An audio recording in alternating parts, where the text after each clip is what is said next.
ଆଜ୍ଞା ଗୁରୁଦେବ ପ୍ରଣାମ। ପ୍ରଣାମ ଆଜ୍ଞା। କୋଉଠୁ କହୁଥିଲେ? ମୁଁ ନଖରାରୁ କହୁଥିଲି ଗୁରୁଦେବ। କଣ ନାଁଟା ଆପଣଙ୍କର sir କହିଲେ?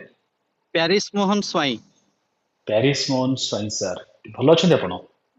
ଆଜ୍ଞା କଣ ଆପଣଙ୍କର କରନ୍ତି କଣ ଆପଣ ପ୍ରଫେସନ? ଆପଣଙ୍କ ଆଶୀର୍ବାଦରୁ ସବୁ ଠିକ ଠାକ ହେଇଗଲା। ଯୋଉ ପ୍ରାୟ ଜୟ ଗୁରୁଦେବ। ପ୍ରୋବ୍ଲେମ ଥିଲା କଣ ନା ସାର୍ ଆପଣ ଫାଇନାନ୍ସିଆଲ ଇସ୍ୟୁ ଟା ବେଶୀ ରହୁଥିଲା। ସାର୍ ଆପଣ କଣ କରନ୍ତି? ମୁଁ ଟିଚର ଅଛି ଆଜ୍ଞା। ଟିଚର ଅଛନ୍ତି ଯାହା ହଉ ଆପଣ ଆଜ୍ଞା ଜଣେ ଶିକ୍ଷକ ମୁଁ ଜଣେ ଶିକ୍ଷକ ଆପଣ ପିଲା ଶିକ୍ଷା ବହୁତ ଭଲ କଥା। ଶିକ୍ଷା ହଉଛି ଗୋଟେ ଆଜ୍ଞା ମହାନ ଦାନ। ଆଜ୍ଞା ଟିଚରସିପ ନଟ ଏ ସର୍ଭିସ ଗୋଟେ ସେବା ସାମାଜିକ ସେବା ଗୋଟେ ଏଇଟା ଯାଉ ପିଲାମାନେ ମୋ ବାପା ଆଜ୍ଞା ଜଣେ ଟିଚର ମାମା ବି ଟିଚର ଆଉ ଆଜ୍ଞା ମୋର ତିନି ଭଉଣୀ ଟିଚର ଭେଣେଇ ଟିଚର ତ ଆଜ୍ଞା ଟିଚର ଫ୍ୟାମିଲି ମୁଁ ବି ବିଲଙ୍ଗ କରୁଛି ବହୁତ ଭଲ ଲାଗିଲା। ଆଜ୍ଞା। ସାର୍ କଣ ମତେ ଆପଣ କଣ ହଠାତ୍ ମନେ ପକେଇଲା ମୋ କଥା କେମିତି ଅଛି?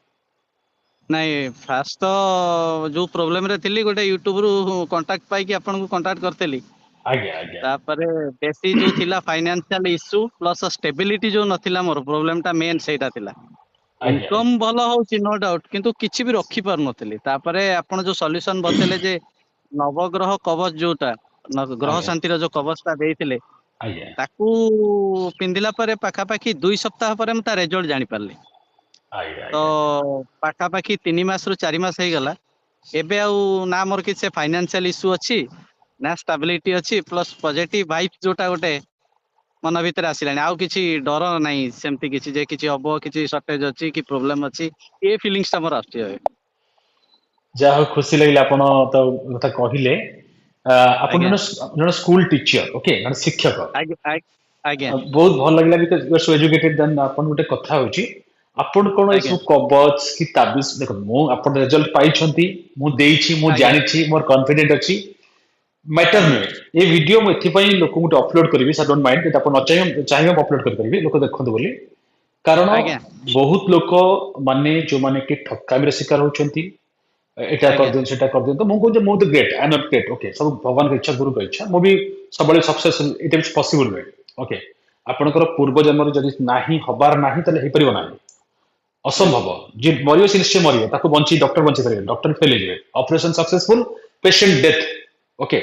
ଆଜ୍ଞା ତ କିନ୍ତୁ ଗୋଟେ କଥା ହଉଛି ସାର୍ ଯେହେତୁ ଆପଣ ଏଜୁକେଟେଡ ଲୋକ ଆପଣ ଭିଡିଓ କଲ କରୁଛନ୍ତି ତ ମୁଁ ଆଜ୍ଞା ଆପଣଙ୍କୁ ଗୋଟେ କଥା କହିବାକୁ ଚାହିଁବି ଅନ ଦ ଭିଡିଓ ମାଧ୍ୟମରେ ସମସ୍ତେ ଜାଣନ୍ତୁ ଯେ ଆପଣ ଆଜ୍ଞା ଏ ଜିନିଷ ସେ ବିଶ୍ୱାସ କରନ୍ତି ତାବିଜ ମୁଁ କହିଲି ଏତେ ତାବିଜ ଲଗାନ୍ତୁ ବୋଲି ଆପଣ ବିଶ୍ୱାସ କଲେ?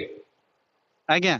ଆପଣଙ୍କ କଥାକୁ ଏଇଥିପାଇଁ ବିଶ୍ୱାସ କଲି ଯେ ଆପଣ ସବୁ କହିଲେ ଗୋଟିଏ ସେଣ୍ଟେନ୍ସ ଥରେ କହିଥିଲେ ଗୋଟେ ଭିଡିଓରେ କୁମ୍ଭ ରାଶିର ଯୋଉ ପ୍ରତିକାର ବିଷୟରେ ଗୋଟେ କହୁଥିଲେ ଆଜ୍ଞା କହିଲେ ମୁଁ କିଛି ଭଗବାନ ନୁହେଁ ଯେ ମିରାକିଲ କରି ଚେଞ୍ଜ କରିଦେବି କିନ୍ତୁ ଆପଣଙ୍କୁ ପ୍ରଥମେ କର୍ମ କରିବାକୁ ପଡିବ କର୍ମ ସହିତ ଆପଣଙ୍କୁ ଆସ୍ଥା ବିଶ୍ୱାସ ରଖିବାକୁ ପଡିବ ତାହେଲେ ଆପଣ ସକ୍ସେସ ପାଇବେ।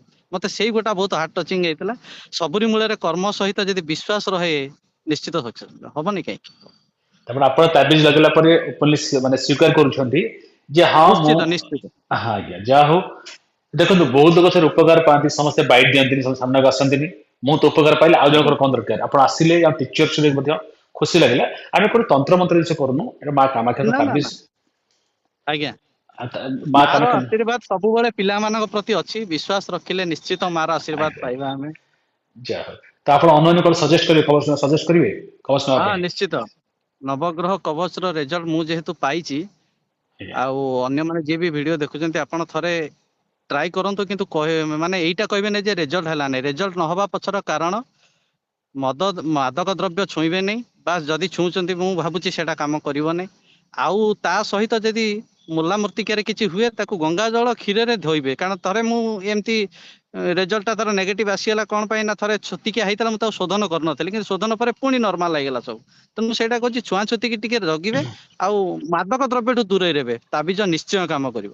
ଜୟ ଗୁରୁଦେବ ଆଜ୍ଞା ସାର୍ ଧନ୍ୟବାଦ ଆପଣ ଫୋନ କଲେ ଲୋକମାନଙ୍କୁ କହିଲେ ଜଣେଇଲେ ଆମକୁ ଆପଣଙ୍କ ରେଜଲ୍ଟ ଜଣେଇଲେ ଆଉ ଭାଇଙ୍କ ଜାତକ ଆଜ୍ଞା ପଠେଇ ଦେଖିବେ ନିଶ୍ଚିତ ଆଜ୍ଞା ହଉ ରଖିଲି ଆଜ୍ଞା ଆଜ୍ଞା ଏବେ ହଂସପାଳ ଅଫିସ ଅଛି ତମେ ଚାହିଁବେ ଡାଇରେକ୍ଟ ଆସିପାରିବେ ହଂସପାଳ ଆସିପାରିବେ ଫ୍ରଣ୍ଟ ଟୁ ଫ୍ରଣ୍ଟ ମିଟ୍ କରିପାରିବେ ଏବେ ଅଫିସ ଖୋଲା ହେଇଗଲା ଶହୀଦ ଦିଟା ଅଫିସ ଚାଲିଥିବେ ଅଫଲାଇନ ଆଣ୍ଡ କାମାକ୍ଷା ଆଜ୍ଞା ଆସାମରେ ଅଫିସ ଅଛି ଆଉଟ ଅଫ୍ ଓଡିଶା ଆଜ୍ଞା ସେମାନେ ଆସୁଛନ୍ତି ସେ ଦେଖା କରୁଛନ୍ତି ଆଜ୍ଞା ତାଙ୍କୁ ସବୁ ପାଖ ସୁବିଧା ହଉଛି ମନ୍ଦିର ଦର୍ଶନ ହଉଛି ଦେଖା ହଉଛି ଏବେ ଆଜ୍ଞା ଆପଏଣ୍ଟମେଣ୍ଟ ଲୋକ ଆସିପାରୁଛନ୍ତି ଲୋକମାନେ ଆପଣ ଆସିପାରିବେ ସାର୍ ରହିଲେ ଆଜ୍ଞା ଜୟ ଗୁରୁଦେବ ଆଜ୍ଞା ଜୟ ଗୁରୁଦେବ ଜୟ ଗୁରୁ ଜୟ ଗୁରୁଦେବ। ପ୍ରଣାମ।